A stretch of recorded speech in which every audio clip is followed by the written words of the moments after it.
Morning, everybody. It's DJ NV, Charlamagne the Guy. We are the Breakfast Club. Our guest host, Flame Monroe, is here. What's happening in New York City? Come and take a bite out my big apples. I mean, you know. Jesus. Let's get in some front page news. Good morning, Teslin. How you feeling over there? I am feeling good. Good morning, Breakfast Club family. Flame Monroe in the building. So be a lot of comedy going on while you are here this week. I look forward to it. Good morning, gorgeous. Good morning. Now let's get in some front page news. Start off with sports. The Knicks lost to the Heat over the weekend, 108-101. The Nuggets beat the Suns 125-107. And the Warriors, Steph Curry had 50. They beat the Kings 120-100. They take on the Lakers in the next couple of days. Now, at what point do we just go ahead and say Steph Curry is the second greatest NBA player of all time? He's the second greatest NBA player I've ever seen in my lifetime. Who's the first? Michael Jeffrey Jordan. Okay, I just wanted to make sure you got it right, because if you'd have said something else, I'd have came through that screen on you. No, Michael Jeffrey Jordan and Steph Curry. And when you talk about the list of people who have absolutely changed the game, like revolutionized the game of basketball, that's a very short list, and Steph Curry is on it. Yeah. Absolutely. As a woman, the way he dropped those 3-pointers, you can only imagine, Teslin. Good God. That's the woman in me speaking. Tez, what else we got, Tez? Yeah, I hate starting out Mondays on a sad note, but again, we have to report the news. And so I wanted to talk quickly about the teen arrested in the shooting death of trans woman Rasheeda Williams, who goes by Coco the doll. So Atlanta police said they have arrested a 17-year-old in connection with the shooting death of 35-year-old Rasheeda Williams in Southwest Atlanta this week. According to a police statement, homicide detectives were able to secure arrest warrants for murder, aggravated assault, and possession of a firearm during the commission of a felony against 17-year-old Jamarcus Jernigan. Rasheeda, a.k.a. Coco the Doll, was the latest victim of violence against Black transgender women. And I wanted to, definitely report this because I know Flame, it made some comments. I watch your commentary often and, it spoke on this. So I just kind of wanted to see, what's your position on this, Flame, and let's discuss. I think it's tragic all the way around, and there's so many components to this story, Teslin, that we will never have all the answers to, simply because Coco is no longer here to tell us her side of the story. Because the young man, I don't know what happened. I don't know if he could have lied about his age or she could have lied about, her identity. We don't know, and we will never know. What I don't like is that he was been on the week for a run. He's still a 17-year-old. He has a 17-year-old mind. So who has gotten his head and planted a seed to say, hey, just say that she tricked you and you snapped, and that may not have been the case, but we will never know. It is sad all the way around. She lost her life, and his life is probably ruined for the rest of his life. It's sad. I just need y'all to be careful, and I don't know all the components of that story, but it is very scary. Mm-hmm. Rest in peace to that young lady, for sure. Rest in peace. Absolutely. There was another scary shooting over the weekend too, right, Ted, in Cleveland, Texas? Yeah, it was. We can talk about that quickly, and I definitely want to go more into that on next hour. But yeah, a gunman is still at large after allegedly fatally shooting 5 people, including an 8-year-old in Cleveland, Texas, home after a Friday night rampage that started with a noise complaint about gunfire. Now, the suspect, identified as 38-year-old Francesca Oropeza, was apparently shooting a rifle in his yard when neighbors asked him to stop because a baby was trying to sleep. He responded, "I'll do what I want to do in my front yard." And then the suspect began to open fire on the neighbors. Now, 5 people ages 25, 21, 31, 18, and 8 were killed. Some reports say it was a 9-year-old and some say 8. CNN reported 8. But the suspect is still on the loose and considered armed and dangerous. To date, there has been 174 mass shootings in this year alone. And again, a mass shooting is defined by at least 4 or more people who have been killed, not including the shooter. Well, we're going to have to learn to walk and chew gun at the same time, because this is definitely a mass shooting situation. But at some point, we got to start having a conversation about mental health as well, because that's not normal for a neighbor to walk over, ask you to stop shooting, and then that person come over and kill all of those people. Yeah. That's not normal, y'all. No, not at all. Y'all can keep trying to say that's just all about guns, but it's not just guns in that situation. Well, what's normal, Charlamagne? You can't even turn into the wrong driveway now. I've made the wrong turn and many times and just turned into people's driveway to turn around and go back out. You can't do that now, because if you drive in the wrong driveway, now you could get shot. That's right. We are walking around. Or ring the wrong doorbell. Tesla, was it an AR-15 that the man used? Yes. It did not. It was okay. Yeah, they said. Well, I don't know if it was a rifle. It was a rifle. I thought they said he had AR-15. I thought I read that it was No, I AR-15. just seen rifle. No, I saw AR-15. You did? That is what's the most baffling thing about this country. Y'all want to cancel books that will teach us history, but keep selling weapons that make us history. I'm sorry. You worried about me having a top and a bottom that don't match? Good God. But it's just something that caused that person to mentally snap. That's not normal for somebody just to go kill a whole family just because they got asked to stop shooting their gun.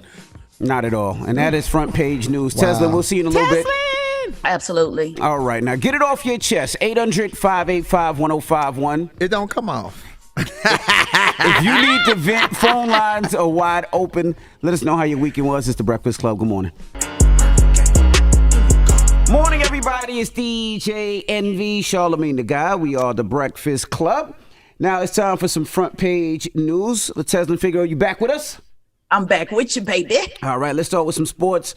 My Knicks lost to Exactly. the Heat. I'm glad you finally admitting the truth that you ain't nothing but a team D-hopper. I am not. Now I'm a it's Knicks your fan. Heat. You DJ one or two parties in Miami. Now they're your Heat. I'm the Knicks. My Knicks. I meant to say my Knicks. And you got a Knicks jersey on. I got a Knicks jersey on. My Knicks lost to the Heat 108-101. The Nuggets beat the Sun 125-107. And the Warriors beat the Kings 120-100. Steph Curry had 50. Drop on the clues box for Steph Curry, the first person to ever score 50 points in a Game 7. But I'm going to say it till I'm blue in the face, and I've said this before. Steph Curry is absolutely the second greatest basketball player I've ever seen in my life. Well, can we give a shout out to LeBron James while we giving out? Because he scored 38 points, or he scored like 20 points when he was 38 years old, and they wasn't expecting that. So LeBron is still great to me. Yeah. Well, I like LeBron. It's gonna be LeBron and Steph next round, and I think that y'all making this. Y'all overhyping this situation. Y'all saying things like, oh, the rivalry, the last time we're going to see Bron and Steph. Steph Curry has owned LeBron James in the playoffs, y'all. He's 15-7 against LeBron in the playoffs, and more importantly, 3-1 against LeBron in NBA Finals. Okay? Just want to put that out there. My goodness. All right. Well, Flame Monroe, our guest Listen co-host, to Howard is Cosell. Howard Cosell just giving you all the sports stats. Charlamagne, sit on that side. What? Come on, Envy. What was we talking about? Now, Tesla, what you got, Tesla? Yeah, Nikki Haley is throwing shade at President Biden. She said he will likely die within 5 years.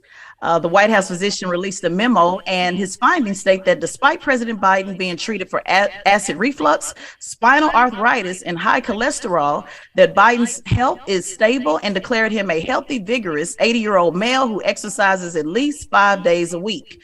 But Republican presidential candidate Nikki Haley is not buying it. She predicts that he will possibly die before the end of his second term. Take a listen. We'll talk about it on the other side.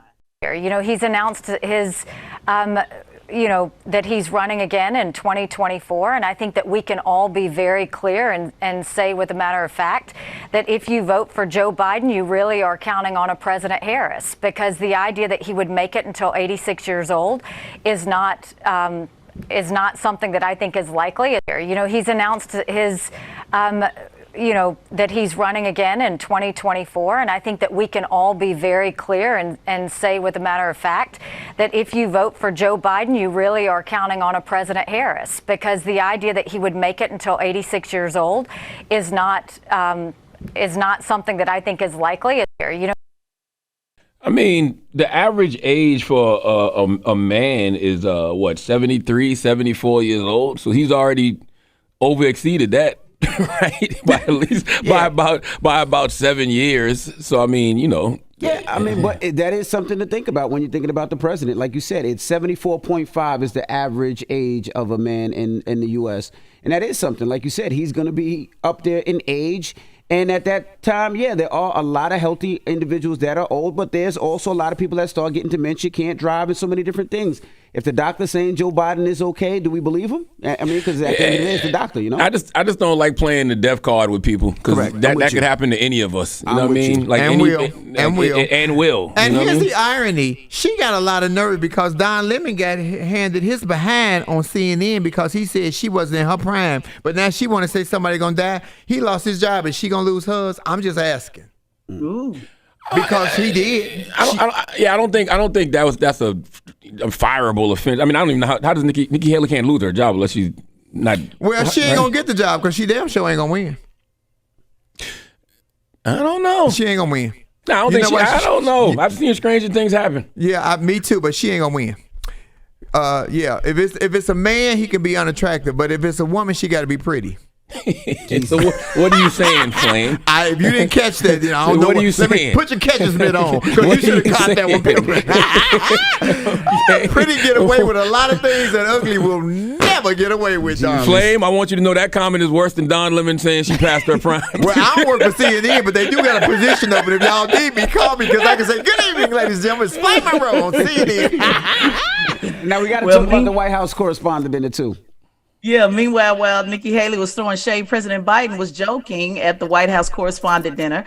The annual dinner hosted inside the Washington Hilton drew thousands of guests in support of the freedom of press, something Biden called the pillar of free society, not the enemy. Here are a few moments. Take a listen. We'll talk about it on the other side. You are trying to erase black people, and a lot of black people wouldn't mind some of that erasure as long as that black person is Clarence Thomas. A billionaire named Harlan Crow is flying Clarence Thomas all over the world on unreported trips like an Instagram model, taking Clarence to the Maldives and the beaches and all. Paid for his mama's house, this billionaire. Paid for Clarence Thomas' mama's house. I gotta give it up to billionaires. Y'all always come up with something new to buy. This man bought a Supreme Court justice. Do you understand how rich you have to be to buy a black one on top of that? There's only 2 in stock, and Harlan Crow owns half the inventory. We can all see Clarence Thomas, but he belongs to billionaire Harlan Crow, and that's what an NFT is. We all just dead silent over here. I wait for you to respond. You the comedian. That wasn't a clip I was thinking, because he made a comment about drag shows and when I support drag shows 100%. My trans sisters and brothers and drag artistry ain't never hurt nobody. But then he went left and said, but the drags don't do nothing at the schools. The people come and shoot up the kids at the schools, and it went real bad. And I like Roy Wood Jr. It went really bad. What did he say? He said that support drag queens going reading in schools, but because they're not going to hurt the kids. The kids going to get shot up in school. And it was just like the whole audience. I was like, oh my God, you won't be invited back to this. Good Jesus. He is bad as, what's his name at the Golden Globes? What was his name? Who came out? The comedian. Gerard Carmichael? Yeah, Gerard Carmichael. Let me tell you, everybody keep coming out. I'm going back in the closet. The closet empty. I can hang up my dress and everything because everybody came out. Every time somebody do something, everybody coming out. I'm going back in the closet. There's lots of room. I can hang up my gowns and lay out my shoes. I can put my fans up on the wall. Oh yeah, I'm going back in the closet. I can't take it. I didn't see Roy's whole commentary. I like Roy though. Roy funny. I like Roy too. I'll be hosting the Daily Show the week of May 15th, so I'll be working with Roy. I'm excited to see you on there, Charlamagne. I should be your Ed McMahon. Oh, Ed McMahon. I forgot about Ed McMahon. I could be your Ed McMahon. They never had that on that show though. That's okay. We always doing something new. We're cancers. We always do new things. That is true. That is true. Don't be forgetting Charlamagne and stuff. Come on now. Do I ever forget you, Flame? Yes, you do. You a liar. Why you gonna tell that lie like that? You took that edible. Edibles is them Joe Biden edibles. You gonna get the job done, but you ain't gonna remember it. You co-hosting the Breakfast Club this morning. You've co-hosted my late night show. Hell of a week. Like, stop, Flame. No, Start Flame. Ain't no stop. It's called Start Flame. My goodness. All Bring right. me a contract. Let me start now. Well, that is front page news. Thank you, Teslin Figaro. Thank you, Absolutely, see you Teslin. tomorrow. Yes. Now, let's open up the phone lines. 800-585-1051. Ebony K. Williams was having a conversation with Ayan Van Zant, and this is what she said during this conversation. Would you date a bus driver? Would you date if he owns the bus? If he owns it. If he owns the bus. See, that's a problem. That's a problem. That's a problem. Okay. Because the standards and requisites, and I'm not talking about him laying on his sofa playing video games all day. I'm not talking about that. But the standards and the criteria that we use to measure men is off for who we are as women and who they are in this society. I would date a bus driver if he loved driving the bus, if he was a man of integrity, if he was good to his mama, if he treated me well, I would date a bus. Salute to all the bus drivers out there. He blew the horn for us this morning. And don't be hating on the bus driver. You know, Boris Kodjoe played a bus driver in one of Tyler Perry's movies. If bus drivers look like that, I'd date a bus driver. I'd date the bus. And she brought that up during our discussion. She said, y'all been watching too many Tyler Perry movies. Bus drivers cheat too. I mean, we had a really good conversation about it. And that comes out when, Taz? It's out. It's out. It's on Ted's Yeah, it's already Instagram. out. It's on my Instagram, and then we're uploading it to the podcast on Thursday. But the most important thing that people remember is, again, almost 40% of black men date. 40% of black men are in blue collar jobs. Black women are the only women who date, marry, and partner with our race more than any other race. So the idea that black women don't want to date blue collar guys, that's what people heard when she said that. And that's just simply, the facts suggest otherwise. Her personal preference is completely different than what the majority of black women do. I married a mechanic. So it's not true. What I don't like is the generalization that, that's what's wrong with black women, and that's why black women, it's just not true. When we look at the facts, we look at the stats, we look at the data, we date and marry blue collar men. We do. I think the problem with the conversation was that they were speaking in both generalizations and preferences all in the same breath. Correct. You know what I'm saying? Correct. So Ebony started talking about generalizations, but then Ayanla asked her about a preference, and then Ayanla went back to talking about generalizations. The reality of the situation is, if you don't want to date a bus driver or you don't want to date a blue collar worker, all you're doing is making your pickings even slimmer. And she was very clear about that. She said she understands that it limits her, which she has said on the Breakfast Club multiple times. She says that she understands it may not, she may not ever get a husband, but that is, her choice. She also pointed out that her mother was a bus driver. So she never said that bus driving was bad and that all those, anybody that's a bus driver is trash. But it's very important that we understand, like the whole concept of what she was talking about. And again, when you hear a 30-second clip, people run with that. And so they felt insulted. And so my point is, guys, when you hear somebody say something on social media, don't internalize that. She's one black woman. Not all black women feel that way. Remember what your mother said to you as a black woman, or a grandmother, or your aunt, or your wife. Remember the things they said to you, not what a random stranger you never met in life said to you. My mama told me to style her dresses. I don't know You didn't listen. And you didn't listen. You didn't listen. Well, let's You take didn't some listen at all. calls. 800-585-1051. We're talking Ebony K. Williams, Ayanla Fonzant. What do you think? It's the Breakfast Club. Good morning. Wake that ass up early in the morning. The Breakfast Club.